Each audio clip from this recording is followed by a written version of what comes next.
Nagulat si Moira nang tanungin niya itong si Zoe kung talaga bang titistigo siya laban sa kanyang ina. Subalit sinabi ni Zoe na hindi niya gagawin yon para mapahamak ang kanyang ina. Kaya dito naisip nitong si Moira na pinagluluko lamang pala siya nitong si Giselle sapagkat gumagawa lamang ito ng kwento upang takutin siya.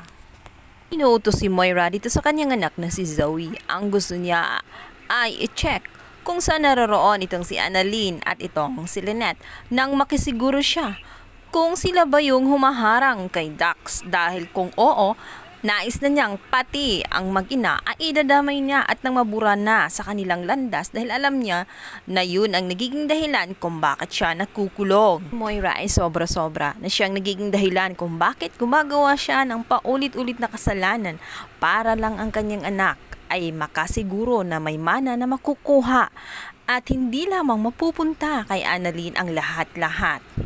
Ayaw sundin ni Zoe ang inutos ng kanyang ina sapagkat siya rin ay namomroblema nga dito kay Dax. Dito na nga sinabi ni Moira na wag na niyang problemahin si Dax dahil anumang oras ay mamamatay na si Dax sapagkat may inutusan siya na tao para iligpit si Dax nang sa ganun tuluyan siyang makalaya sa naturang bilangguan. Kampanting-kampante si Moira sa kanyang mga plano at natitiyak siya at naninigurado na talagang mangyayari ang gusto niyang gawin na makalaya. Subalit hindi talaga niya oras at talagang orasan niya na namnamin ang karma sa lahat ng mga pinagagawa niya dahil ang kanyang inutusan ay nabigo. Dahil na rin sa tulong nitong si Annalyn. Nakaligtas ng tuluyan nitong si Dax. Nag-aalala naman itong si Annalyn sa kanyang nagawa.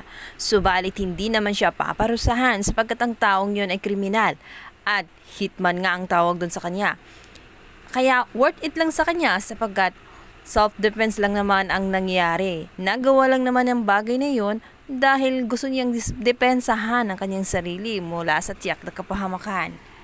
Sa bilang banda, nalaman ni RJ ang mga pinagagawa ni Moira dahil na rin kay Chang Susan. Si Chang Susan ang nagkwento dito kay Lynette na ito ngang si Moira ay may inutusan na tao para ipaslang nga itong si Dax nang sa ganun makalaya siya at mawala ang testigo at hihina ang kaso laban sa kanya. Kaya naman galit na galit si RJ at agad na sinugod ito ang kanyang dating asawa na si Moira.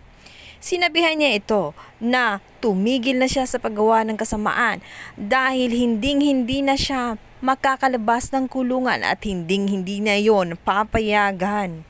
Sinabi niya rito na alam mo bang dahil sa pinaggagawa mo ay mas lalo mo lang dinidiin ang sarili mo para lalong madidiin ka at wala nang pag-asang makalabas dahil pinapatunayan mo kung gaano ka talaga kasama. Galit na galit si RJ, abot langit ang kanyang galit lalo't nalaman din niya na muntik na ngang mamatay itong si Annalyn nang dahil sa kanyang mga pinagagawa. Walang kapatawaran ang kanyang pinagagawa sa kanyang pamilya kaya't hindi deserve ni Moira na lumaya ng kulungan ng ganun-ganun na lamang.